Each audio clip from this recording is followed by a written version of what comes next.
नमस्कार, आप देख रहे हैं डीए न्यूज प्लस का खास कार्यक्रम चर्चा है। मैं आपके साथ शकील साहब। चर्चा है में सबसे पहले कहानी उस महान शख्सियत की जिसे एक बार एग्जामिनर ने उसकी कॉपी पर लिख दिया था कि एग्जामिनर से बेहतर एग्जामिनी है, मतलब परीक्षा लेने वाला से बेहतर परीक्षा देने वाला है। यह सच्ची घटना आज भी बिहार के छपरा जिला स्कूल के पुराने रिकॉर्ड में दर्ज है। एक सालाना इम्तिहान में जहां बाकी बच्चे मुश्किल सवालों के जवाब नहीं दे पा रहे थे, वहीं एक लड़के ने पूरी कॉपी साफ सुथरे और सही तरीकों से जवाबों से भर दी। उसने हर सवाल को 2-3 तरीकों से हल करके समझाया और बताया कि कौन सा तरीका सबसे अच्छा है। कॉपी चेक करने वाला बाहरी एग्जामिनर उसकी लिखाई और समझ देखकर हैरान रह गया और पूरी कॉपी पर वही मशहूर लाइन लिख दी। ये लड़का और कोई नहीं, आगे चलकर भारत का पहला राष्ट्रपति बना। जी हाँ, डॉक्टर राजेंद्र प्रसाद। उनका जन्म 3 दिसंबर 1884 को बिहार के सिवान जिले के जीरादेई गांव में हुआ था। बचपन में मां का देहांत हो गया। उनकी परवरिश बड़ी बहन ने की। 12 साल की उम्र में उनकी शादी हो गई, लेकिन उन्होंने पढ़ाई कभी नहीं छोड़ी। वह छोटे से ही इतनी साफ और शानदार लिखावट में जवाब देते कि हर जगह टॉपर रहते। छपरा जिला स्कूल से लेकर पटना और कोलकाता के कॉलेजों तक हर जगह उनकी पढ़ाई की मिसाल दी जाती थी। पढ़ाई पूरी करने के बाद पहले शिक्षक का काम किया और फिर वकालत शुरू की, लेकिन उनका मन देश की सेवा में लगा रहा। 1906 में वे कांग्रेस से जुड़े और आज़ादी की लड़ाई में बढ़ चढ़कर हिस्सा लिया। 42 के भारत छोड़ो आंदोलन के दौरान उन्हें जेल भी जाना पड़ा और करीब 3 साल तक कैद में रहे। आज़ादी के बाद 1946 में उन्हें संविधान सभा का अध्यक्ष चुना गया। संविधान बनाने की बड़ी जिम्मेदारी उनके कंधों पर भी थी। 26 जनवरी 1950 को भारत का संविधान लागू हुआ और उसी दिन देश ने राजेंद्र बाबू को अपना पहला राष्ट्रपति चुना। वे लगातार 12 साल तक राष्ट्रपति रहे, जो आज तक का सबसे लंबा कार्यकाल है। राष्ट्रपति पद छोड़ने के बाद वे पटना लौट आए, फिर से उसी पुराने घर में सादगी से रहने लगे। लोग देखकर हैरान रह जाते कि देश का पूर्व राष्ट्रपति इतनी सादगी से कैसे रह रहा। बाद में लोगों ने मिलकर उनके लिए पक्का घर बनवाया। जिंदगी के आखिरी दिनों तक वह रोज चरखा चलाते। अपनी पोती की शादी के लिए उन्होंने खुद सूत काट कर साड़ी भी बनाई। डॉक्टर राजेंद्र प्रसाद के विचार आज भी लोगों को प्रेरणा देते हैं। उनका कहना था कि उम्र को कभी अपने ऊपर हावी नहीं होने देना। वे हमेशा कहते थे कि मंजिल पाने का रास्ता सही होना चाहिए जितनी मंजिल। उनके मुताबिक राष्ट्रभक्ति सिर्फ झंडा लहराने या गाना गाने का काम नहीं, बल्कि देश के लिए निरंतर काम करने का संकल्प है। 28 फरवरी 1963 को उनका निधन पटना में हुआ। आज उनका पुराना घर राजेंद्र स्मृति संग्रहालय के रूप में मौजूद है। इस शानदार शख्सियत को डीए न्यूज प्लस और मैं शकील साजिद नमन करते हैं। आगे बढ़ते हैं। आज ही अभी विष्णु देव साई की अध्यक्षता में महानदी भवन मंत्रालय में कैबिनेट की बैठक हुई। इस बैठक में राज्य के घरेलू विद्युत उपभोक्ताओं के लिए बड़ी राहत देने का फैसला किया गया। अब 200 यूनिट तक बिजली खपत करने वाले घरों को बिल में 50% की छूट मिलेगी। पहले ये छूट 100 यूनिट तक कर दी गई थी। इस फैसले से लगभग 6 लाख परिवार सीधे लाभ प्राप्त करेंगे और कुल 42 लाख उपभोक्ता इसका फायदा उठाएंगे। बैठक में यह भी तय किया गया कि 200 से 400 यूनिट तक बिजली खर्च करने वाले उपभोक्ताओं को अगले 1 साल तक 200 यूनिट पर 50% छूट मिलेगी। इसका मकसद लोगों को पीएम सूर्य घर मुफ्त बिजली योजना के तहत अपने घरों में सोलर प्लांट लगाने प्रेरित करना है। इस योजना में 1 किलो क्षमता वाले प्लांट पर 1500 रुपये और 2 किलोवाट या उससे अधिक क्षमता वाले प्लांट पर 30,000 रुपये की सब्सिडी दी जाएगी। इससे राज्य में सौर ऊर्जा को अपनाने की दिशा में मदद मिलेगी। कैबिनेट ने छत्तीसगढ़ भंडार क्रय नियम 2002 में संशोधन की मंजूरी दी। इसके जरिए स्थानीय लघु और सूक्ष्म उद्योगों को प्रोत्साहन मिलेगा और जेम पोर्टल पर खरीदी प्रक्रिया पारदर्शी होगी। छत्तीसगढ़ निजी विश्वविद्यालय संशोधन विधेयक और छत्तीसगढ़ दुकान एवं स्थापना संशोधन विधेयक 2025 को भी मंजूरी दी गई। इन सभी फैसलों का उद्देश्य मुख्यमंत्री श्री विष्णुदेव साय जी की अध्यक्षता में कैबिनेट की बैठक में राज्य के घरेलू विद्युत उपभोक्ताओं को बिजली बिल में रियायत देने के साथ ही कई महत्वपूर्ण निर्णय लिए गए हैं।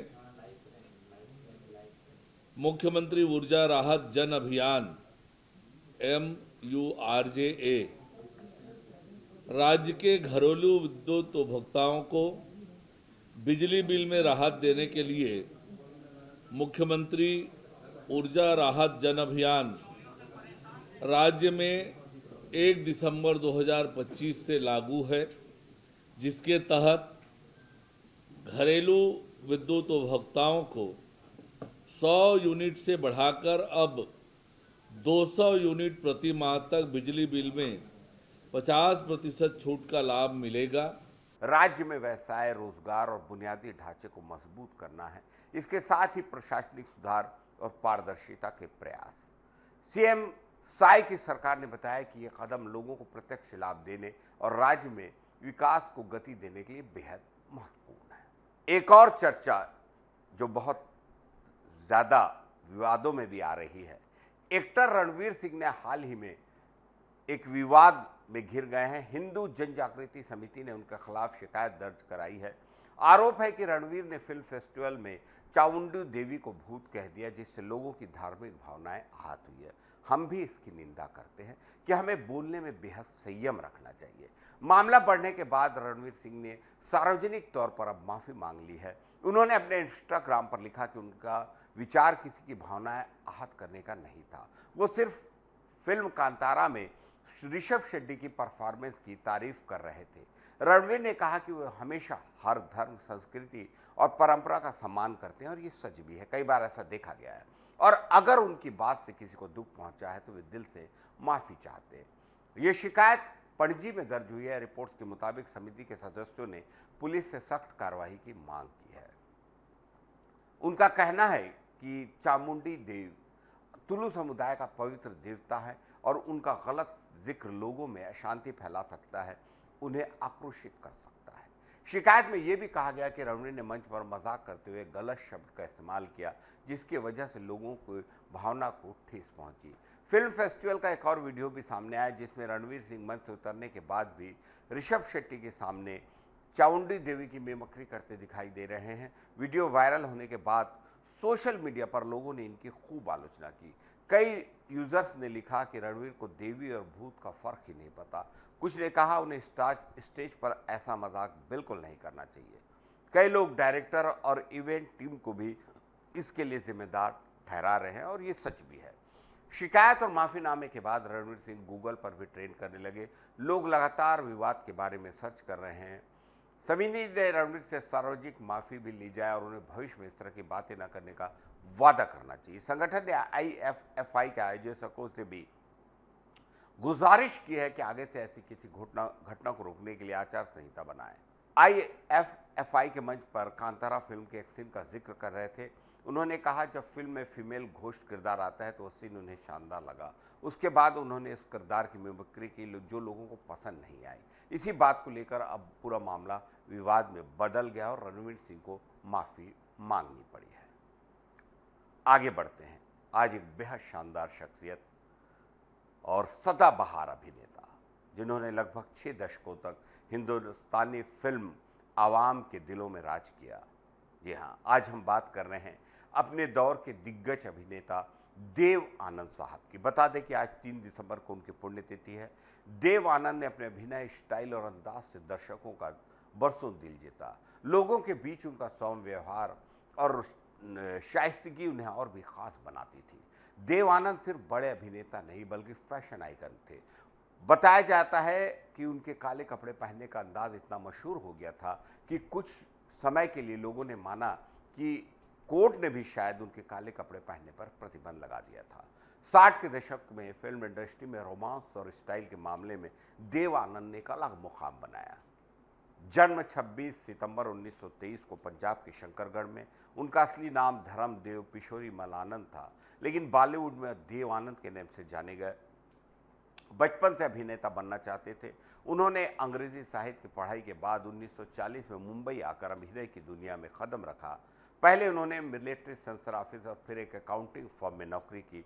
उसके बाद उन्होंने अपने बड़े भाई चेतन आनंद के साथ इप्टा से जुड़कर एक्टिंग में कदम रखा। देव आनंद की पहली फिल्म हम एक है 1946 में आई।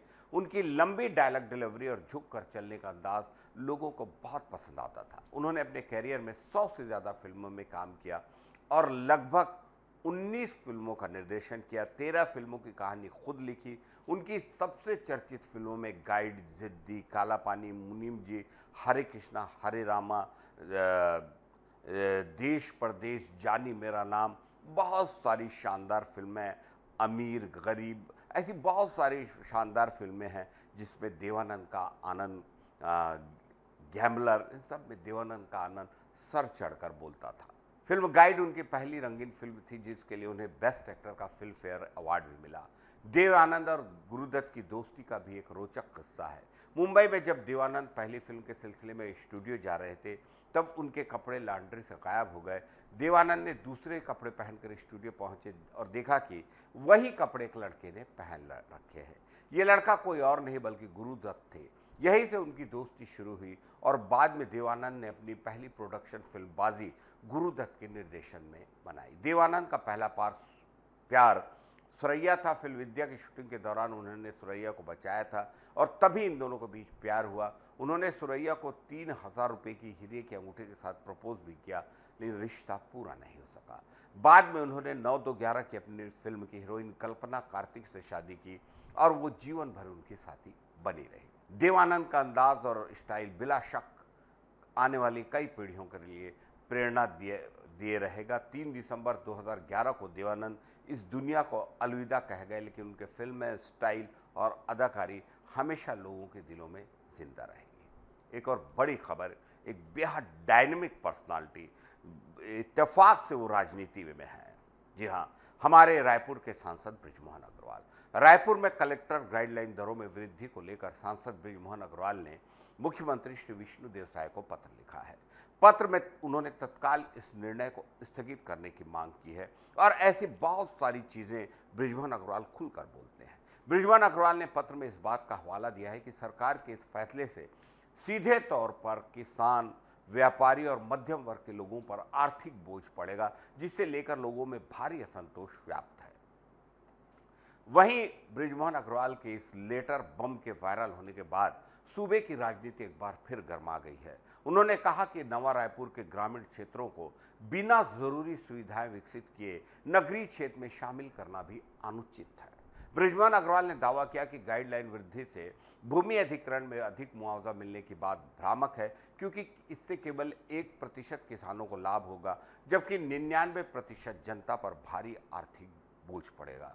उन्होंने पंजीयन शुल्क 4% से हटाकर 0.8% करने की भी मांग की। सांसद बृजमोहन अग्रवाल ने मुख्यमंत्री को लिखे पत्र में 20 नवंबर 2025 को लागू नई गाइडलाइन को तत्काल प्रभाव से स्थगित कर पूर्ववत गाइडलाइन बहाल करने और स्वतंत्र विशेषज्ञ समिति से वास्तविक बाजार मूल्यांकन करने की मांग की है। विपक्ष और कांग्रेसियों के विरोध के बीच जनहित के इस मुद्दे पर बृजमोहन अग्रवाल की बेबाकी के इस लेटर ने सूबे की राजनीति को गर्म कर दिया है। देखने वाली बात यह है कि बृजमोहन अग्रवाल के इस पत्र के बाद सरकार जनहित के इस मुद्दे पर क्या फैसला लेती है, या सरकार अपने एक फैसले पे अड़ी रहती है, ये तो आने वाला वक्त ही बताएगा।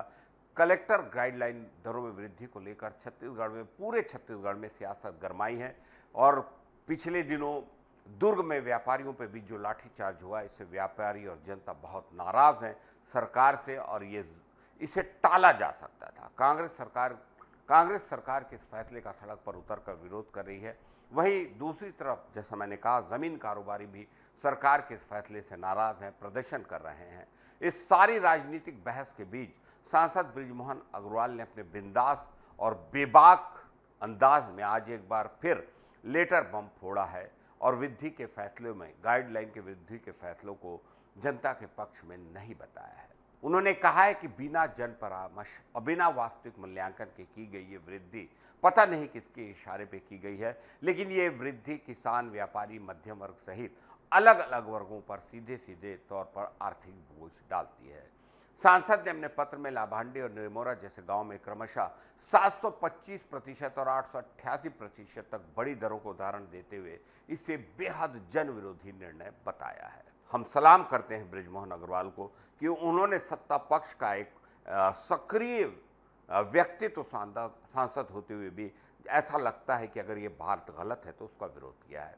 इजाजत दीजिए शकील साजिद को। नमस्कार।